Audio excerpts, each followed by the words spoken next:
Hello students, आज हम start करने जा रहे हैं गवर्नमेंट ऑफ इंडिया एक्ट। जब ब्रिटिशर हमारी कंट्री में आए थे उसके बाद 1857 में जब रेवोल्यूशन होती है, फर्स्ट वॉर ऑफ इंडिपेंडेंस होती है, उसके बाद वो एडमिनिस्ट्रेशन में चेंज कर देते हैं।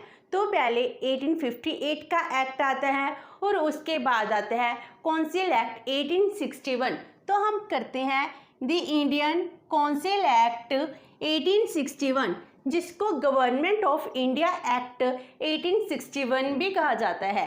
एंड आज हम इस सेशन में करेंगे responsible circumstances which led to new act, means जिस वजह से नया एक्ट पास हुआ वो कौन कौन से सर्कमस्टेंसेस थे जो ब्रिटिशर को आफ्टर 3 इयर्स एक नया एक्ट पास करना पड़ता है।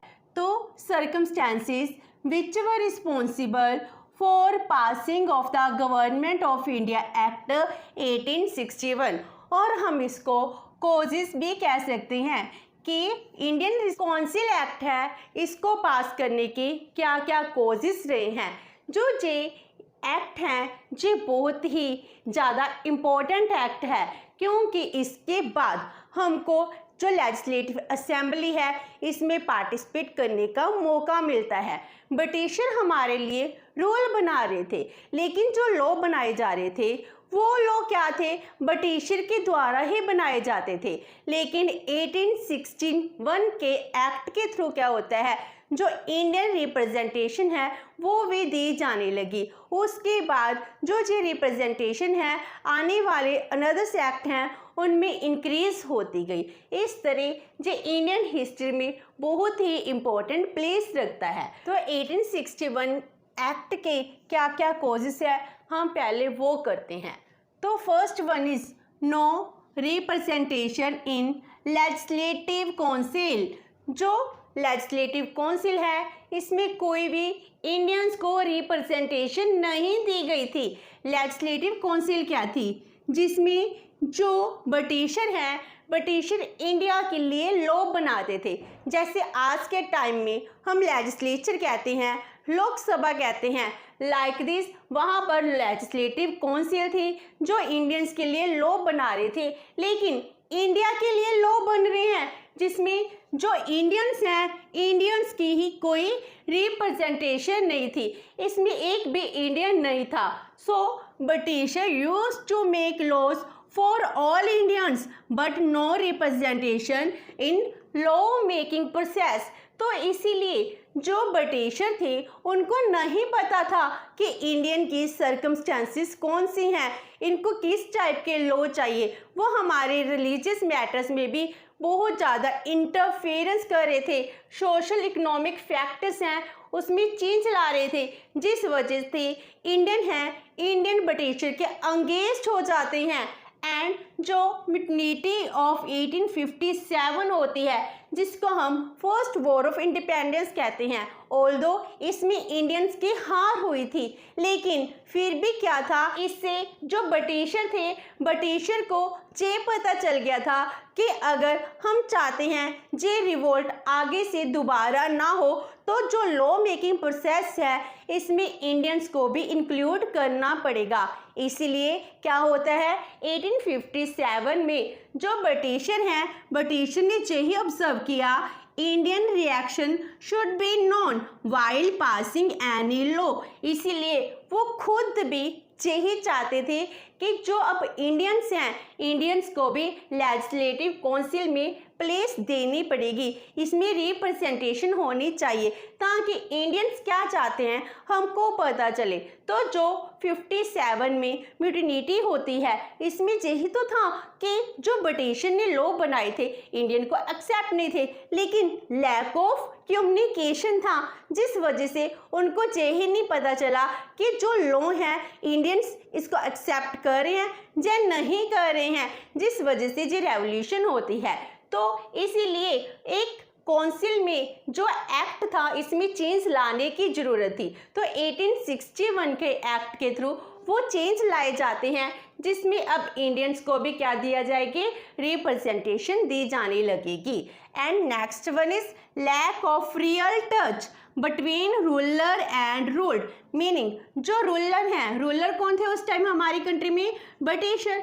जो ब्रिटिशर थे एंड जो रूल्ड, जो इंडियन थे, इनमें से कोई भी रियल टच नहीं था, एक दूसरे के सेंटिमेंट्स को नहीं समझ पा रहे थे।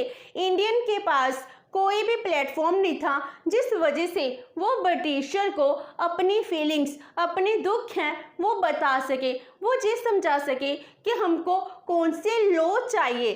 तो people of India had no any constitutional method to express their demands sorrow, तो उनके पास कोई वे ही नहीं था कि हम ब्रिटिशर को अपनी डिमांड्स के बारे बता सके। तो इस टाइम फिर क्या होता है, 1857 का रिवोल्ट होता है। तो ब्रिटिशर गवर्नमेंट को ये ही नहीं पता चल रहा था कि जो भी ये लॉ पास करते हैं इनमें इंडियन आउटलुक कैसा है, इंडियन लोग चाहते क्या हैं। तो इसी वजह से ही नए एक्ट की ज़रूरत थी ताकि जो ये रियल टच है इस रियल टच को इंक्रीज किया जाए, रूलर एंड रूल्ड में जो क्लोजनेस है वो लाई जा सके।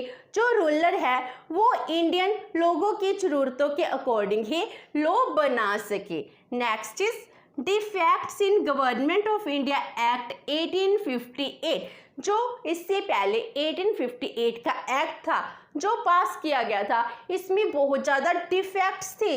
डिफेक्ट्स कैसे थे, जैसे जो स्ट्रक्चर है वो चेंज नहीं हुआ। जब ब्रिटिशर हमारे इंडिया में आते हैं तो पहले ये क्या करते हैं, सिंपल ट्रेड करते हैं ईस्ट इंडिया कंपनी के थ्रू। तो जो 1858 का एक्ट है इसके बाद जो ईस्ट इंडिया कंपनी है इसको बंद कर दिया जाता है और इंडिया डायरेक्टली ब्रिटिश क्राउन के अंडर रूल किया जाने लगता है। तो rule of British East India company has come to an end, and जो एडमिनिस्ट्रेशन है वो directly in the hands of crown है, इसके हाथों में चला जाता है। अब ब्रिटिश की महारानी है वो ही इंडिया पर रूल करेगी और इसके लिए post of secretary of state for India है वो क्रिएट की गई। मीनिंग जो सेक्रेटरी ऑफ स्टेट होगा उसका ऑफिस कहाँ पर होगा, इंग्लैंड में होगा और उसको असिस्ट करने के लिए एक काउंसिल थी जिसमें 15 मेंबर्स थे जो उसको असिस्ट करते थे, जिस सभी इंग्लैंड में ही बैठते थे। वहाँ पर एक बिल्डिंग बनाई गई तो वहाँ पर उसका नाम रखा गया दिल्ली हाउस। तो इसका मीनिंग क्या हो गया, जो secretary of state for India है वो क्या करेगा, गाइडलाइंस देगा कि जो गवर्नर हैं या फिर वाइसराय है इसको कौन से लॉ बनाने चाहिए। तो इंडियन एडमिनिस्ट्रेशन के रिगार्डिंग जितनी भी इंफॉर्मेशन है गवर्नर जनरल है वो सेक्रेटरी ऑफ स्टेट को प्रोवाइड कराएगा। उस टाइम क्या था, मोबाइल फ़ोन तो नहीं थे, या तो फिर वहाँ पर तार जाती थी या फिर जो गवर्नर जनरल था वो खुद जाता था। तो इस टाइम वहाँ का जो एक्सपेंडिचर है गवर्नर जनरल के आने जाने का खर्चा, सेक्रेटरी ऑफ स्टेट का एक्सपेंडिचर, जो उसके 15 मेंबर्स थी उसकी काउंसिल का एक्सपेंडिचर, ये सभी एक्सपेंडिचर इंडियन टेरिटरी से ही लिया जाता था। तो मीनिंग इंडिया पर फाइनेंशियल बर्डन है इंक्रीज हो गया। इनको अच्छी सैलरी मिल रही थी लेकिन जो इंडियंस हैं इनकी कंडीशन बहुत ही ज़्यादा वर्स्ट हो रही थी। इनकी इकोनॉमिक कंडीशन इतनी अच्छी नहीं थी कि ये अपनी रिक्वायरमेंट्स फुलफिल कर सके। तो इस टाइम क्या होता है, कोई भी स्ट्रक्चरल चेंज नहीं आता। जो गवर्नर जनरल है उसको नाम बदलकर वाइसराय कर दिया गया। मीनिंग पर्सन वही है, काम वही है, लेकिन उसकी पोस्ट को खत्म कर कर वाइसराय बना दिया। तो सिर्फ इतना सा चेंज लेकर आए हैं। तो इस तरह जो 58 का एक्ट था इसकी वजह से कोई भी स्ट्रक्चर चेंज नहीं होता। तो अब जरूरत थी इस स्ट्रक्चर को रिफॉर्म करने की। तो रिफॉर्म करने के लिए एक तरह से डेमोक्रेसी को इस्टेब्लिश करने के लिए लेजिस्लेटिव काउंसिल में इंडियंस को रिप्रेजेंटेशन देने की जरूरत थी। तो इसके लिए नए एक्ट की जरूरत पड़ती है। तो जो गवर्नमेंट ऑफ इंडिया एक्ट 1858 था, इसमें बहुत ज़्यादा प्रॉब्लम्स थी कि उनने एक बार सिर्फ डिफाइन कर दिया कि जे एक्ट के थ्रू हम खुद डायरेक्टली आप पर रूल करेंगे, जो आपके रिक्वायरमेंट्स होंगे हम उसको फुलफिल करेंगे, लेकिन एक्चुअल में कुछ भी ऐसा नहीं हो रहा था। Next is immediate cause. जो इमीडिएटली कॉज बनता है 1861 के एक्ट का, जो डिस्प्यूट है वो अराइज हो जाते हैं रिगार्डिंग इनकम टैक्स बिल।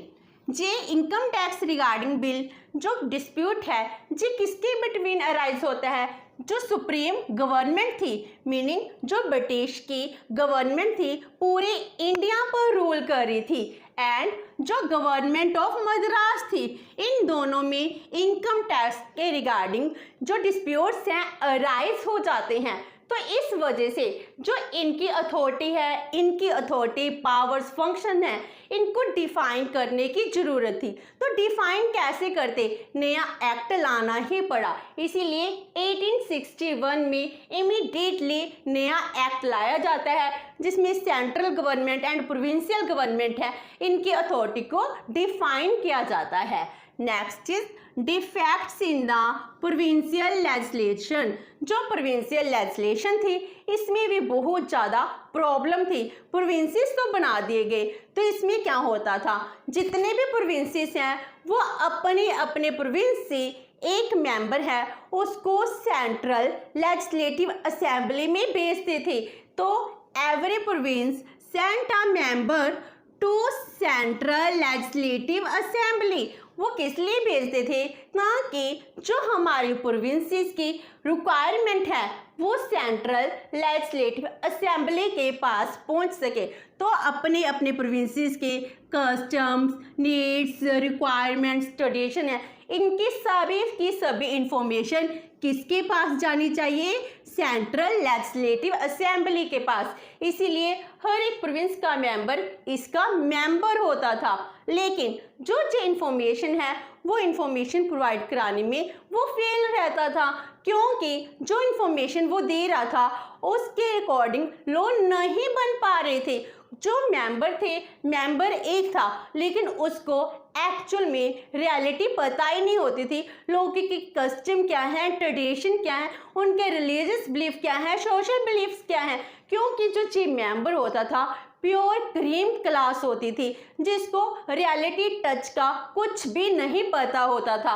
तो जो इन्फॉर्मेशन देने में भी इनकैपेबल होता था, एंड जो इन्फॉर्मेशन मिल भी जाती थी उसके according central legislative assembly law भी नहीं बना पाती थी, क्योंकि उस टाइम क्या प्रोविजन थे, सेंट्रल लेजिस्लेटिव असेंबली है वो ही पूरे इंडिया के लिए लॉ बनाएगी। तो रिक्वायरमेंट हर एक प्रोविंसेस की डिफरेंट थी, लेकिन लॉ किसके लिए बन रहे हैं, सेंट्रल लेजिस्लेटिव असेंबली में बन रहे हैं।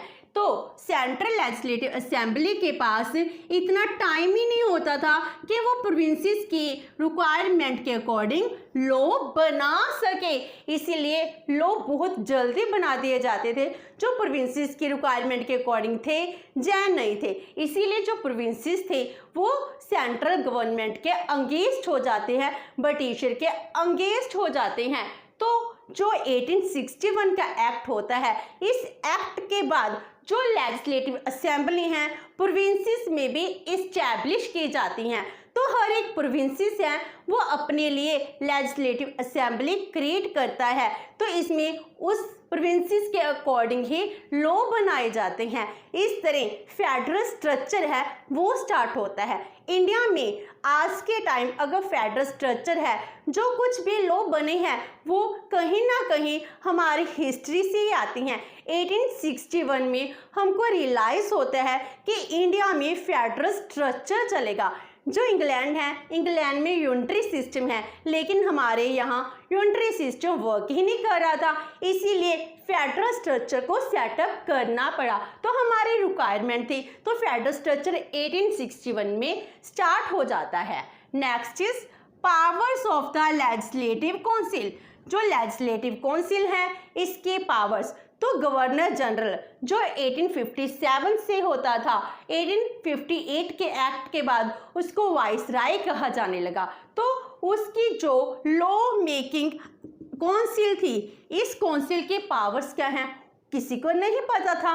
Law maker council of governor general of India, जिसको लेजिस्लेटिव काउंसिल भी कहा जाने लगा, जो आज के टाइम लोकसभा है, इसको मिनी लोकसभा की तरह ही काम कर रही थी। तो इसी तरह ही जी अपने आप को ट्रीट कर रही थी कि मैं सबसे बड़े एजेंसी हूँ लॉ मेकिंग प्रोसेस में। तो जब जे सबसे बड़ी लॉ मेकिंग एजेंसी बन गई, जे डिमांड करती थी कि जब भी मैं लॉ बनाऊं मेरे लॉ मेकिंग प्रोसेस में किसी की इंटरफियरेंस नहीं होनी चाहिए, इवन कि गवर्नर जनरल भी इंटरफेयर नहीं करेगा। तो legislative council demanded absolute independence in law making, इसीलिए प्रॉब्लम्स क्रिएट हो गई। तो जो लेजिस्लेटिव काउंसिल है अपने आप को सुप्रीम अथॉरिटी मानने लगी, जी कहने लगी जो गवर्नर जनरल है एंड सेक्रेटरी ऑफ स्टेट है, इनमें जो भी कन्वर्सेशन होती है इसकी एक सीक्रेट कॉपी है, जो कुछ भी लॉ बनाने को कहा जाता है वो हमको भी प्रोवाइड कराए जाए। कई बार क्या होता था, जो सेक्रेटरी ऑफ स्टेट है जो ऑर्डर देता था, गवर्नर जनरल वो लॉ बनाने को कहता था, लेकिन लेजिस्लेटिव काउंसिल वो लॉ पास ही नहीं करती थी। इस तरह इन दोनों में डिस्प्यूट क्रिएट हो गया। तो उस टाइम जरूरत पड़ी need to prescribe the powers of the council, mean जो काउंसिल की पावर्स है इसको डिफाइन करने की जरूरत थी। And next one is the political consciousness, meaning जो हमारे इंडियंस हैं वो पॉलिटिकली अवेयर हो रहे थे। जब पॉलिटिकली अवेयर होंगे, अपने राइट्स की डिमांड करेंगे, तो उनको भी एडमिनिस्ट्रेशन में पार्टिसिपेशन देनी पड़ेगी। तो people of India were inspired and empowered to make efforts for achievement of their rights, इसीलिए नए एक्ट की जरूरत थी क्योंकि लोगों में पॉलिटिकल अवेयरनेस क्रिएट हो चुकी थी। And last one is defective system of law making, जो ब्रिटिशर इंडिया के लिए लॉ बना रहे थे इसका सिस्टम ही डिफेक्टिव था। डिफेक्टिव क्यों? क्योंकि काउंसिल ऑफ गवर्नर जनरल जो फॉर्म की गई थी ये क्या करती थी, लॉ बना रही थी पूरी इंडिया के लिए without the information of social and religious needs of the Indian, के लोगों को कौन सी सोशल एंड रिलीजियस रिक्वायरमेंट्स हैं, इनका क्या ट्रेडिशंस हैं, क्या बिलीव्स हैं, और इसमें इंटरफेरेंस इंडियन बर्दाश्त नहीं कर पा रहे थे। इसीलिए जो जे लॉ मेकिंग प्रोसेस थी बहुत ही डिफेक्टिव थी, इसमें उनके रिलीजियस बिलीफ को, सोशल कल्चर को पूरी तरह से चोट लग रही थी। तो इस तरह जो लॉ बनाए जा रहे थे वो इंडियंस की विशेस के बिल्कुल अगेंस्ट थे। तो नेचुरली है हमारे विल के अगेंस्ट लॉ बनाए जाएंगे तो हम तो उसके अगेंस्ट होंगे ही होंगे।